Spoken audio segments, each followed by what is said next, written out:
All right, so when they call this the rock and roll fantasy camp, they are not kidding. I can't imagine it not being a fantasy to be able to meet this guy right here, Nils Lofgren. Nils, how are you? Good, how you doing, man? Nice to meet you. You too.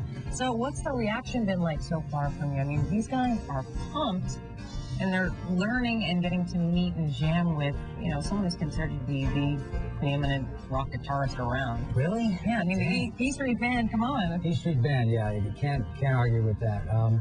Well, I did the first fantasy camp years ago, and the beautiful thing about it is nobody's here that doesn't want to be here, that's not passionate about it. So it really makes it very easy, especially because I'm a fan too. I love the stories, I love music, I love learning and growing. I'm still learning. The more I learn, and it's a cliche, but the less I realize I know. But it's true. I mean, I'm learning some new instruments now, thanks to Bruce, especially in the Street Band. The last 5 years, I've started learning pedal steel, lap steel, dobro, 6-string banjo, and bottleneck. And it's exciting because I'm a beginner. I mean, I'm still learning on guitar, but it just reminds you that music's kind of an endless journey, and if you just kind of appreciate the journey and not worry about a destination, you can have it can be very healing and medicinal your whole life. Yeah. And I think everybody here, these fans, remind me how grateful I am to still feel that way, because they have that kind of commitment and excitement about it. It's humble. It is, and sometimes you lose that, you know, because it is a business, the music business, but, you know, they remind you that, you know, I've hung on to it, and they just kind of remind me about it, so it's nice to be there and interact with that. You've been a professional since the young age of 17 years old. Are you seeing that same eagerness and excitement to learn this music business in these campers as you were at that age? I am, and I think, too, sometimes you get people that, what I like, actually, is you see people that have kids that are 30 or 40 something. They're not going to abandon their wife and children and play blues in a Ramada Inn. And so it's like a balance, right? And, you know, as you get older, especially as an adult and all the commitments, if you can find something you're passionate about and cultivate it, it's very healing and kind of like critical for health.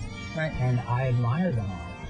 That whatever's going on with their kids and home and business, they're like, no, I gotta, not only do I love music, I'm going to a fantasy camp.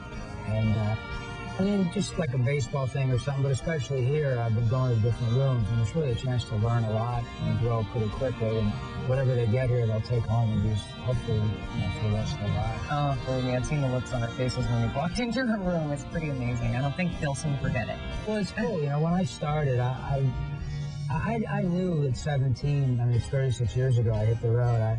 I used to sneak backstage and ask every professional I could. And some of them were just, hey, I'm busy, don't bother me, kid. And some of them were very kind and generous with their time, because they recognized in me a scared fan. But I was a professional beginner, and I was like, I don't know anything about the music business. I just know I love it and I have to do it. Can you give me some advice? And I remember how kind a lot of people were on the way up. I feel like in the first Jeff Beck group, I used to be like a groupie. Rod Stewart or Ronnie Wood was playing bass. Ronnie and Rob would always let me come to their room. I'd sit there with my little guitar and play, and they just like... You were the child prodigy? I wasn't even a prodigy. I was just the newcomer who was a big fan. And they let me sit in the corner and kind of just watch them be Ronnie and Rod. And, you know, the only time they'd throw me out, they'd be like, well, Nils, the girls are coming up, so you're going to have to leave. I don't want to be here for that anyway. Well, you've been to, obviously, as you said before, the first rock and roll fantasy camp. Final question. Who walks away from camp with the unexpected experience? Was it campers, or is it, you know, the artists like yourself or counselors? Well, I think ideally everyone walks away with, you know what? Honestly, the first time I went there, as much as the campers might have learned, it's still a hobby and it's a part-time thing. And honestly, I was surprised at how comfortable I was in the environment of, you know, here's 40 people teaching a song, and make them all work together. And I could tell some of the instructors weren't as comfortable with it as others, but I was surprised at how comfortable I was, and it was just a reminder of the passion. I mean, I've hung on to it. I'm a big fan still, a huge fan.